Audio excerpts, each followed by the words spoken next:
pagi rekan-rekan semua. Hari ini kita akan fokus pada evaluasi pasien Ibu Siska dari Bangsal Mawar yang sedang menjalani siklus kedua kemoterapi cisplatin dan paclitaxel. Silakan kepada Pak Jonathan untuk membuka diskusi pada hari ini. Terima kasih Bu Nelia, selamat pagi semuanya. Di sini saya ingin menyampaikan hasil monitoring terhadap pasien Ibu Siska dari Bangsal Mawar. Saat ini beliau sedang menjalani siklus kedua dari kemoterapi dengan cisplatin dan paclitaxel. Sejak kemarin, beliau mengalami mual hebat, muntah lebih dari 3 kali dalam sehari, dan kesemutan pada jari-jari tangan. Efek samping ini dilaporkan oleh perawat yang jaga, dan saya konfirmasi langsung melalui kunjungan yang saya lakukan kemarin.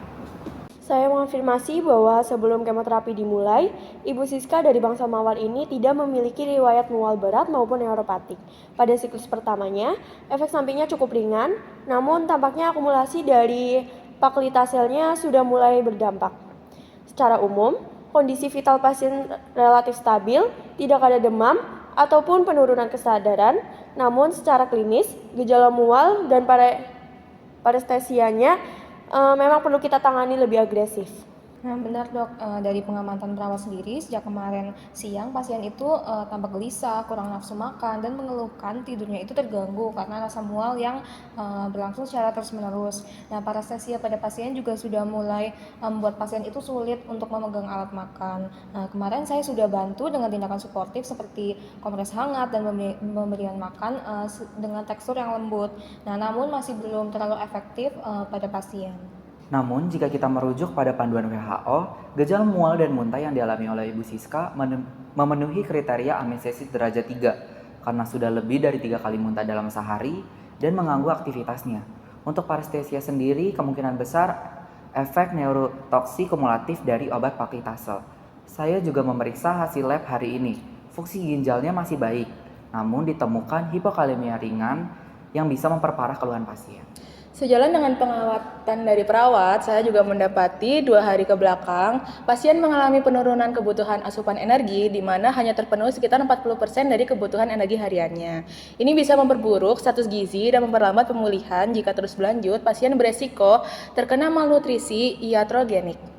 Kami juga mencatat bahwa pasien ini sering menolak makanan tertentu karena teksturnya itu menjadi membuat mual. Nah, jadi mungkin ada sensitivitas sensorik yang dapat memperparah penurunan asupan dari pasien. Dari tim farmasi, kami sendiri menyarankan untuk menambahkan dosis olanzapin ke dalam regimen antiemetik untuk mencegah dan mengurangi mual dan muntah yang dialami oleh Ibu Siska. Setelah itu, jika gejala parestesia memburuk, mohon dilakukan pertimbangan evaluasi ulang untuk dosis paclitaxel atau perpanjangan interval pemberian dan melanjutkan monitoring elektrolit halian serta memberikan koreksi kalium oral jika masih di bawah 3,5 mmol per liter. Saya setuju, jadi kita mulai olanzapinnya hari ini 5 mg oral pada malam hari. Untuk paclitaxelnya saya jadwalkan pemeriksaan neurologi ringan dan koordinasi lebih lanjut dengan tim onkologi untuk evaluasi siklus berikutnya. Untuk kaliumnya bisa kita koreksi dengan sediaan cairan oral. Dari penjelasan dari sang perawat tadi, didapati kalau pasien ini mengalami mual-mual akibat ketidaknyamanan dari tekstur makanan. Dari sisi gizi sendiri, saya akan menyiapkan menu cair padat energi seperti jus kental, smoothies, dan bubur berprotein tinggi. Bila tidak tercapai target 60% intake dalam waktu 2 hari, akan kami mulai oral nutrition supplement. Baik, berdasarkan arahan dari apoteker Jonathan dan Dr. Devi, saya akan pantau efek dari olanzapin sendiri. Nah, berdasarkan arahan dari ahli gizi Mbak Elisa, saya juga akan pastikan intake cairan pada pasien itu cukup. Nanti saya juga akan bantu mengedukasi pada pasien dan keluarga tentang makanan yang lebih nyaman untuk dikonsumsi pada saat pasien mengalami mual.